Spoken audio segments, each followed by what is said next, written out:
Hello everyone, and welcome back to our channel.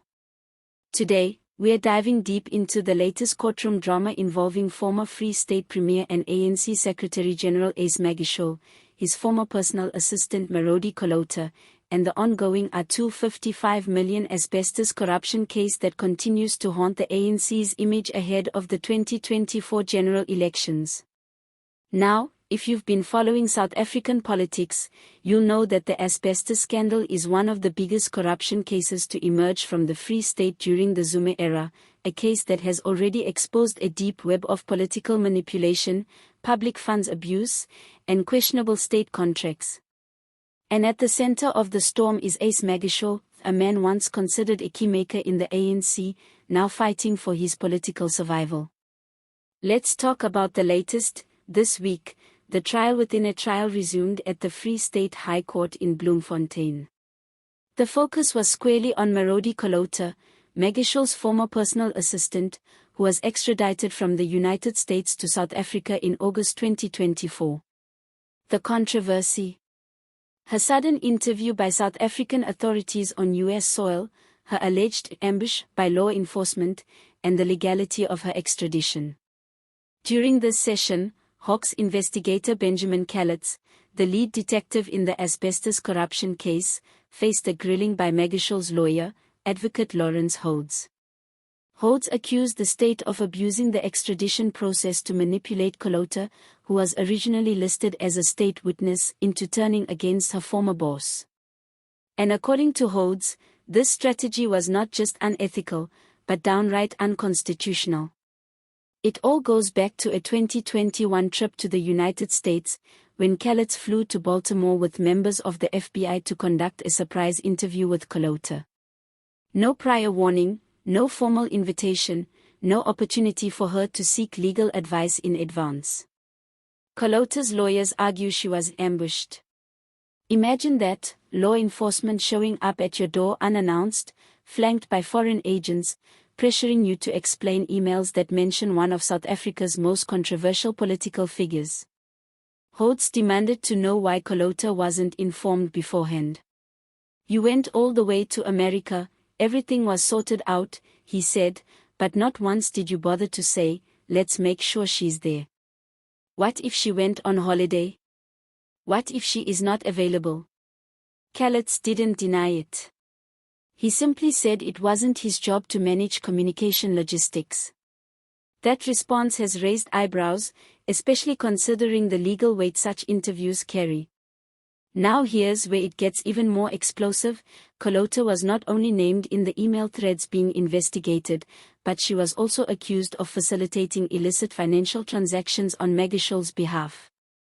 However, Calitz denied that these allegations were used to pressure her into implicating Magashule. He claimed that her answers could have potentially cleared her name. But if that's true, why the sudden extradition?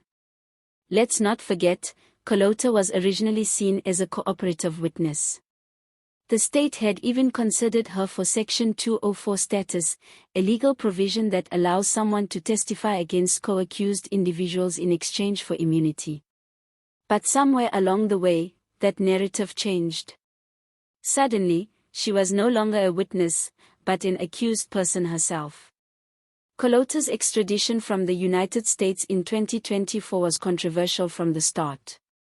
She returned to face charges of fraud and corruption, but not money laundering, because, as it turns out, the US declined to extradite her on those grounds.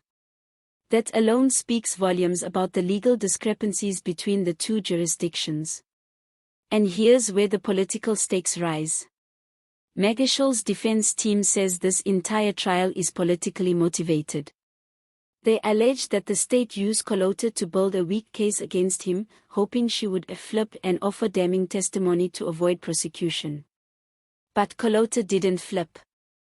Instead, she challenged the court's jurisdiction and questioned the legality of her extradition. That led Judge Philip Loubser to rule that a trial within a trial was necessary, opening up yet another legal front in this already convoluted saga. Judge Loubser allowed Hodes to cross-examine Calitz, but with restrictions. The court made it clear, no questions were allowed that touched directly on the merits of the case against Magashule himself. This tightrope walk between legal procedure and political consequence is exactly what makes this case so fascinating, and so dangerous. Let's zoom out for a moment. This is not just about corruption in the Free State. It's about how the South African state handles high-profile prosecutions.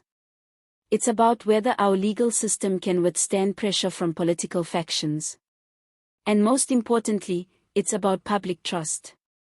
Remember, this case ties directly into the R255M asbestos audit project, which was awarded to Blackhead Consulting and Diamond Hill Trading in 2014, contracts that allegedly involved inflated costs, ghost invoices, and little to no actual work on the ground.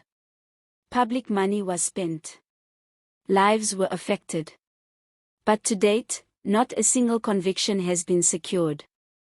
Meanwhile, Ace Magashule, who has denied all wrongdoing, continues to make political noise.